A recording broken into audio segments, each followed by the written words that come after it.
Hello, this is not John T. Rhapsodies, purveyor of awesome old-school audio stories.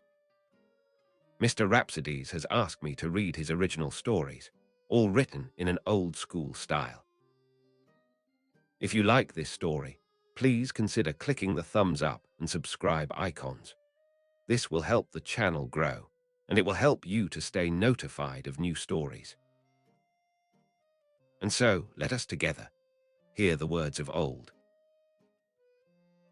The Mad Clocksmith of Oxford Square, by John T. Rhapsodies, Esquire. In the winter of 1895, the dormant ivy vines still gripped the brick buildings in Oxford, Mississippi, like summer romances that wouldn't take a hint, and the wind rustled through the old oaks like preachers arguing about pie recipes and predestination. It was during this particular time that the people of Oxford were enthralled by an untimely kind of madness. Now, mind you, Oxford was not without religion. There were 4 churches, 3 saloons, 2 newspapers, and a non-denominational coffee house of sorts. What's more, Miss Opal Nettles served as the local but dubious medium who claimed she had regular counsel with not only the Holy Ghost, but also with former President Andrew Jackson, who had died a half-century earlier. When asked about what they talked about, Miss Opal would insist that Jackson spoke more about tobacco tariffs than the afterlife. But this important tale is not about Miss Opal, though she will certainly make a brief appearance. This tale concerns Mr. Virgil Thistlewhite, a man of strange ways and at times an even stranger trade, namely clockmaking. He was a veritable clock savant who wore a mustache that looked like it was drawn by a leaky fountain pen and spoke like he didn't at all believe in the old adage, tempus fugit, or time flies. Virgil's shop was positioned awkwardly between the dry goods store and a law office that specialized in divorces and timber theft. The clock shop bore an ornate sign that read, Thistlewhite's Chronometrical Curiosities, where time behaves like it should. This was a bold claim that Oxford took as the playful arrogance of an odd gentleman with far too many cuckoo clocks.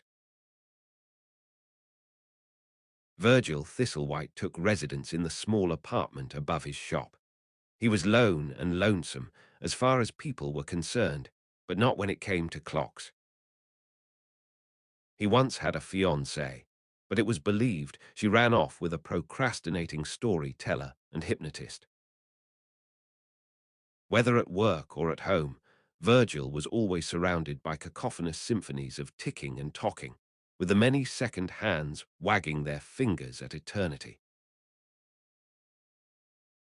One chilly morning, a curious sign appeared on the door of his shop which read, Grand Unveiling of the Epoch Engine, this Saturday at noon.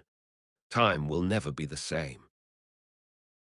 As you might guess, these words spread among the people of Oxford like gossip in a beauty parlor, or fire in a cotton gin, swift, smoky, and out of control. Miss Waltham, one of the young school teachers, was sure it was a harbinger of an exhibit featuring poetry. Sheriff Tinhorn feared dynamite. Miss Opal Nettles assured everyone that President Jackson was real riled up about this one. On Saturday, anyone who was anybody showed up at the square, wide-eyed and wide-hatted. There was a makeshift stage with a red velvet curtain trembling in the frigid breeze like a nervous debutante. Virgil stood in front of the curtain, beaming as if he had outwitted Newton and Kepler. Ladies and gentlemen, Virgil began, I am pleased to present to you the Epoch Engine. The flung-open curtains revealed a fantastic contraption that looked part clock, part locomotive, and part who knew what. There were countless dials and levers, with one large lever being the most prominent. Next to it was a sign that said, Adjustment lever for temporal curiosities and chrono-equilibrium. I have mastered time with this machine, Virgil exclaimed. I can go backwards, skip forward, and most importantly, I can repair it when dire need is clearly indicated. The crowd gasped with many gloved hands over their mouths, as if they had just seen Andy Jackson dancing a jig on the courthouse steps. Miss Waltham, the school teacher, fainted, though she later claimed it was from the vapors, not metaphysics. Sheriff Tinhorn caressed the grip of his revolver on his belt in case the future turned out to be illegal. Virgil flipped a lever bearing the label Tardiness Corrector. However, nothing happened, or so it would seem. Suddenly, there was a collective sneeze among the crowd, as if time had just powdered its nose. Then a strange hiccup echoed among them. Then came more collective gasps. Clem Pickens, the town drunk, shamelessly sauntered onto the square, having missed what had happened so far. As he wobbled into the crowd, he saw a man that looked too suspiciously like himself, watching from the back of the crowd and drinking from a large cup of steaming coffee.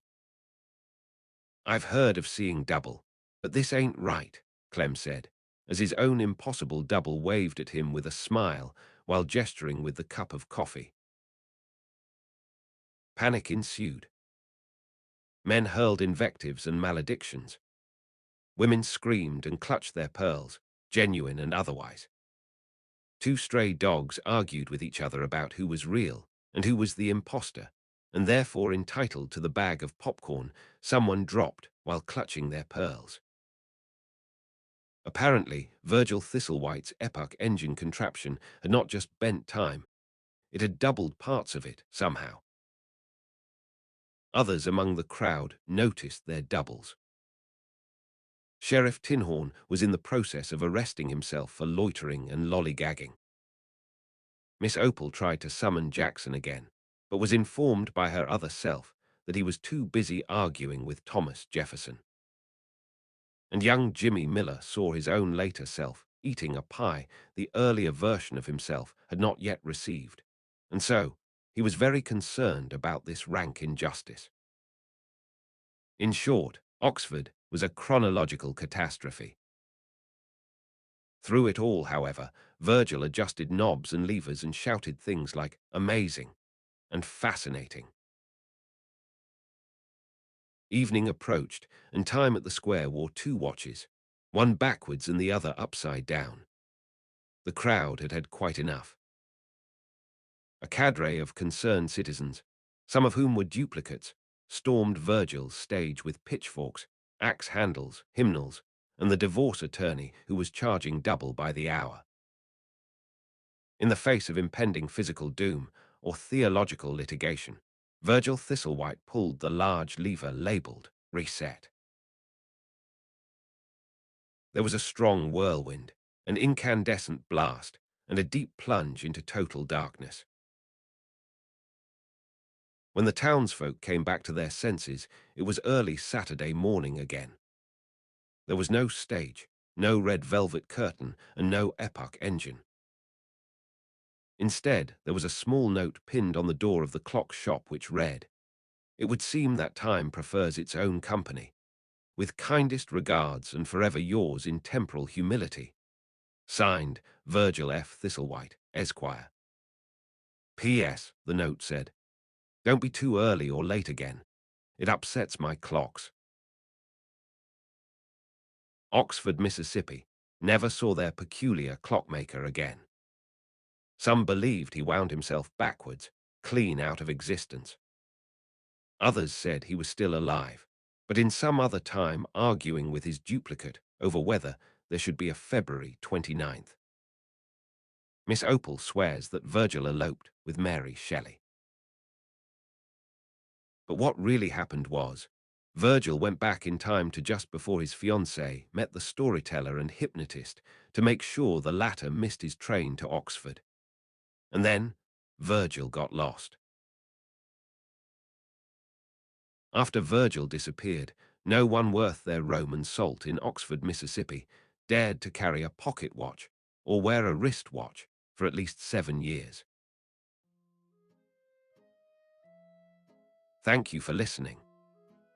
If you enjoyed this story and would like to hear more, please click the thumbs up icon and subscribe to the channel. Please also consider telling your friends that they too should hear the words of old.